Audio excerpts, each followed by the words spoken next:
Greetings and welcome back to Big Bacon's Collection. Today we're going to be looking at the Marvel Legends Sony Studios No Way Home Spider-Man. Now, this is not the greatest, most accurate version of this figure. In fact, there is no such thing as the greatest, most accurate version of this figure, because none of them are really greatly accurate to the movie. Even the one in the 3-pack that they did is slightly off. But we're going to review it anyways. As always, we're going to start with the accessories. Look at the figure, check the articulation, gear them up, and get them up on the shelf. So for accessories, he came with extra hands. I believe he came with a second flip hand and a second fist. Me, I've kind of mixed and matched those, and you'll see why here in a minute. Actually, not a minute, but eventually. So, accessories are done. Looking at the figure, first and most noticeable thing is the lack of webline paint. I'm sorry, but the black lining of the web is a major component of the look of Spider-Man. From here, you can't even tell the web lines on here. You have to get right up on it to really get a look at them. So we've got the red, and then we've got, I don't even know what color to classify this as. It's not the Spider-Man blue that we've all come to know and love.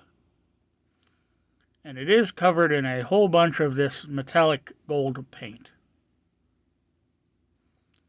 Let's trace some of the lines there a little bit. So far, nothing earth-shattering with paint issues.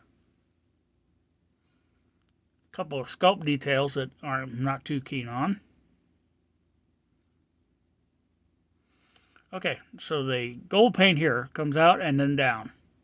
And it actually crosses two major articulation points.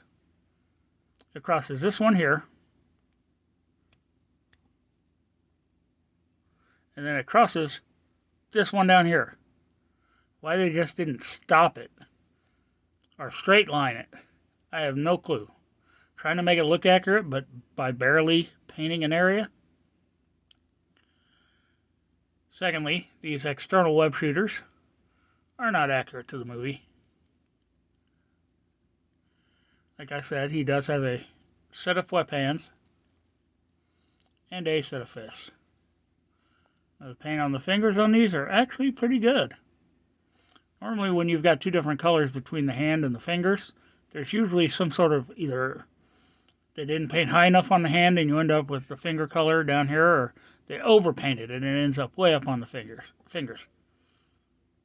Got a lot of sculpt lining in here. Once again, it's not bad. It just doesn't stand out because it all blends. More gold down here around the top of the boot. Not quite as neat down here.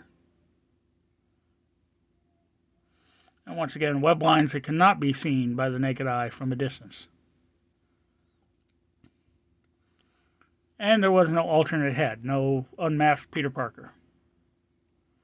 So we've got a ball joint at the head, and then the neck has a articulation as well, but because of the way it's sculpted, it just sits firmly in there. You can't actually move it at all. Looking up, though, he still looks up pretty good. Looks down really well, but you get this giant gap in the head. Rotation, or tilt, is fantastic. The head rotates. Arm hinges up. Heavy detents. Arm hinges up to about 90. Very generous butterfly joint here. Seems to be more generous going back than forward. But they actually painted an underneath, so it doesn't so much just disappear when you, there's no big gap when you use the hinge. That's appreciated. Full rotation, bicep cuff rotation, and it's the ball hugging articulation. So you don't get that awkward shaped flat spot. Double jointed pinless elbow. if you can get the other side to articulate, comes up to damn near full range. Sorry about that. Because it's double jointed, you don't get a hinge point there.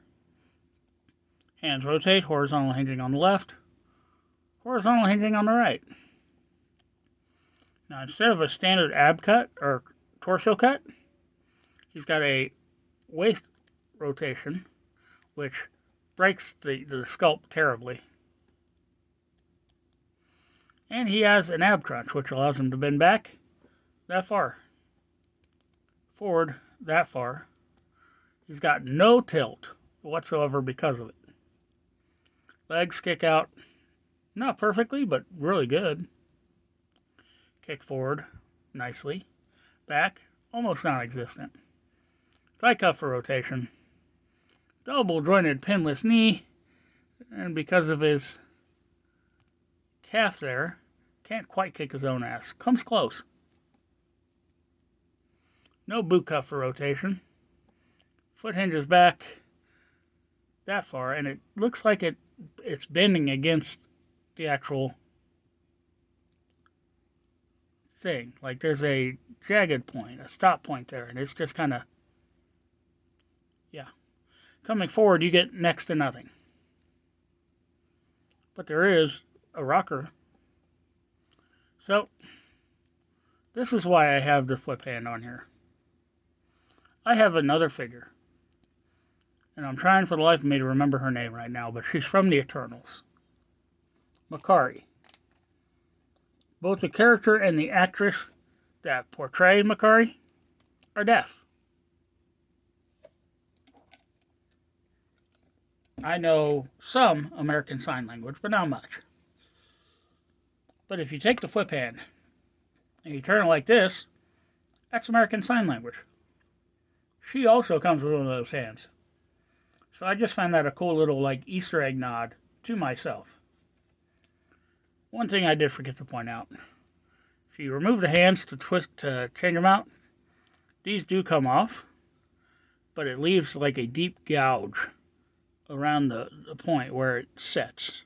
Like it's cut in so that it doesn't move. So be cautious of that if you change out the hands.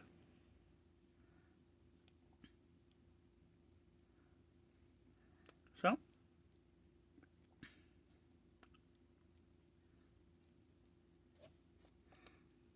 there he is.